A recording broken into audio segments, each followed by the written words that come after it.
Ito ang isang ramtrat na inspirasyon ng pasasalamat mo sa Love Clinic. Imagine a smooth, chill habit sugatraw na may konting emotional ugyan ng goods. Dahil ito reseta ng puso. Ikaw, ikaw, ikaw, lapit kay ikaw. Yeah, check, check, check, yeah. Para sa mga sugatan na nahanap ang lunas, para sa mga nawala pero ngayon ay may bukas. Love Clinic in the house. Makinig kayo. Dati-rati ang puso ko parang sirang plaka, paulit-ulit ang sakit, di alam kung saan kukuha ng pag-asa. Bit-bit ang bigat, sugat na malalim at sariwa, nagkahanap ng sagot sa gitna ng maraming balisa. Pero sa pintuan nyo, doon ako kumatok. Sa Love Clinic ang gulo ng isip ko ay uminaho ng tibok. Walang paghuhusga, tanging unawa ang bumungad. Sa bawat payong tapat ang sugat ko'y dahan-dahang nagilom at lumad. Walang kapantay, pagmamahal na nahanap.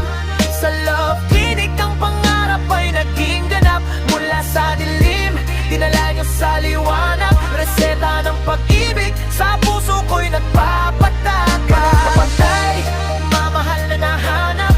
Sa Love Clinic ang pangarap ay naging ganap. Mula sa dilim, dinala niyo sa liwanag. Reseta ng pag-ibig, sa puso ko'y nagpapatata. Yeah, walang kapantay, tunay na lunas. Hindi lang to basta gamot, ito ay gabay. Tinuruan nyo akong tumayo, hawak ang aking kamay sa mundong mapanira. Kayo ang aking kuta, ang bawat session at aral sa buhay ko ay naging ruta. Salamat sa malasakit na hindi matatawaran. Serbisyong mula sa puso, di mapapatayan ng kahit sino man. Kaya itataas ang kamay, saludo sa inyong lahat. Dahil sa Love Clinic ang pag-ibig ay naging sapat. Walang kapantay, pagmamahal na nahanap. Sa Love Clinic ang pangarap ay naging ganap.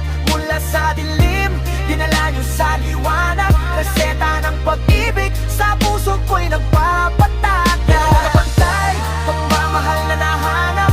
Sa Love Clinic ang pangarap ay naging ganap.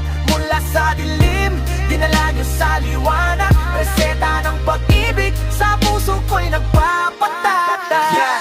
Nagustuhan mo ba ang bagsakan ng lyrics? Kung gusto mo, maaari nating dagdagan ng verso. Kaya naman ay igawan natin ito ng Ibig's cover para sa kanta. Ano ang tingin mo? Pa?